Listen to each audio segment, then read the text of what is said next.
여러분, 안녕하십니까? 여디디아와 함께하는 하늘 은하수 라디오에 오신 모든 분들을 진심으로 환영합니다. 오늘은 충성스러운 부목사라는 제목으로 이야기를 나누어 보겠습니다. 오늘 방송을 듣고 계신 청취자 여러분을 위해 아주 흥미롭고 깊은 이야기를 준비했는데요. 네, 오늘 다룰 내용이 참 기대가 됩니다.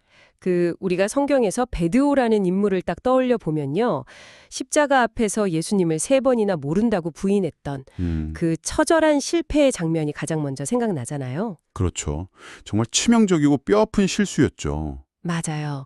그런데 참 신기한 건 그렇게 가장 밑바닥까지 떨어졌던 어부가 어떻게 나중에 초대교회를 든든하게 세우는 위대한 부목사, 그러니까 참된 목자로 완전히 변화될 수 있었냐는 거예요.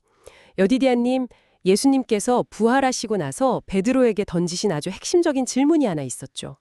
네. 그 갈릴리 해변에서의 대화가 참 중요하죠. 예수님은 베드로의 신학적 지식이나 탁월한 리더십 혹은 웅변력을 묻지 않으셨습니다. 딱 하나, 네가 나를 사랑하느냐 이렇게 물으셨거든요. 능력이 아니라 사랑을 확인하셨네요. 맞습니다. 참된 목자, 즉 누군가를 이끄는 영적인 리더가 되기 위한 단 하나의 필수 자격은 바로 그리스도를 향한 깊고 변함없는 사랑이라는 겁니다. 이 사랑이 마음 중심에 자리 잡지 않는다면 겉으로 보기에 아무리 화려한 목회 사업이라 할지라도 결국 모래성처럼 무너질 수밖에 없다는 걸 확실히 짚어주신 거죠. 결국 지식의 전달이 아니라 사랑이 본질이어야 한다는 뜻이군요. 그런데 베드로의 그 뼈아픈 실패 자체가 어찌 보면 리더로서 완전히 끝장난 것처럼 보이기도 하는데요. 겉으로만 보면 모든 걸 망친 것 같죠. 하지만 역설적으로 그 실패 경험이 베드로를 온전한 목자로 빚어내는 필수 과정이 되었습니다. 오히려 그 실패가 약이 되었다는 말씀이신가요? 걔네 스스로 자신의 결심이 얼마나 쉽게 무너질 수 있는지, 인간이 얼마나 연약한 존재인지를 철저하게 깨달은 거죠. 자기 자신에 대한 맹신이 완전히 무너지고 전적으로 하나님만 의지하는 법을 배우게 된 겁니다. 그렇겠네요. 자기가 그렇게 크게 넘어져 봤으니까요. 게다가 베드로는 도저히 받을 자격이 없는 엄청난 용서를 주님으로부터 직접 경험했잖아요.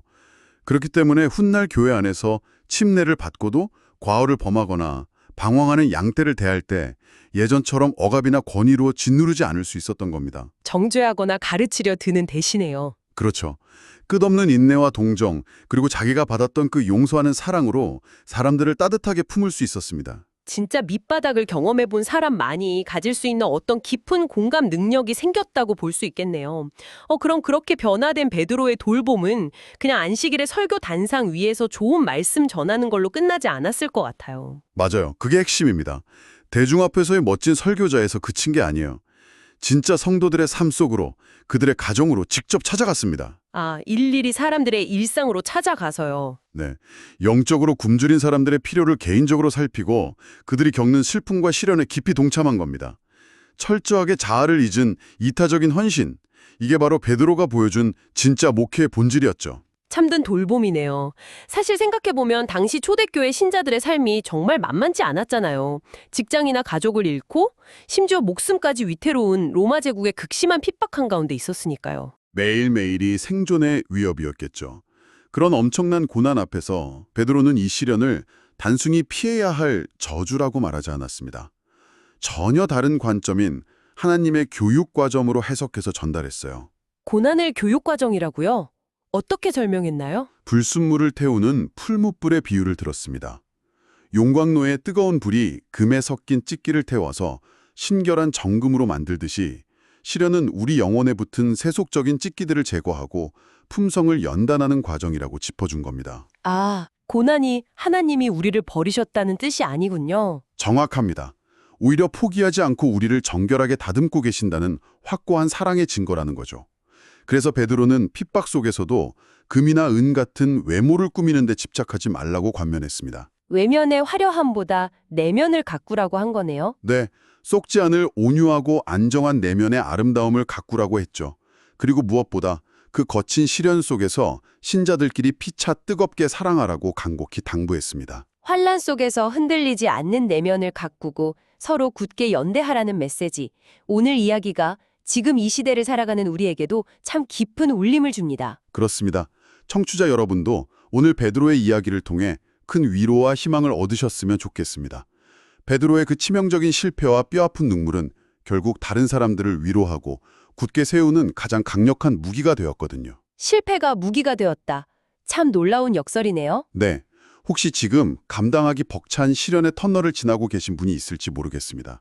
아니면 과거에 저질렀던 쓰라린 실수나 실패 때문에 여전히 스스로를 자책하며 괴로워하고 계실 수도 있고요. 그럴 때면 진짜 내 인생은 여기서 끝난 것 같은 기분이 들잖아요. 충분히 그럴 수 있습니다. 하지만 베드로의 삶을 통해 보셨듯이 그것은 결코 끝이 아닙니다. 하나님께서 여러분을 더 따뜻하고 겸손하고 단단한 사람으로 빚어내기 위해 허락하신 정결케 하는 불꽃일 뿐입니다. 예수님께서 배신했던 베드로를 조건 없는 사랑으로 안아주셨듯이 우리도 내 주변에 연약하고 실수하는 사람들을 판단하기보다는 따뜻하게 품어주는 은혜로운 하루를 살아내면 좋겠습니다. 정말 감동적인 말씀입니다.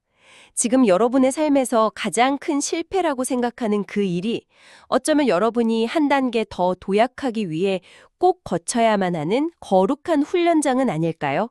한번 깊이 고민해 보시길 바랍니다. 여러분, 오늘의 하늘 은하수 라디오 어떠셨나요? 매일매일 저녁 9시에 더 다양하고 흥미로운 주제로 여러분들을 찾아오도록 하겠습니다. 구독과 좋아요, 알림 설정은 저에게 큰 힘이 됩니다. 내일 다시 만나요. 안녕!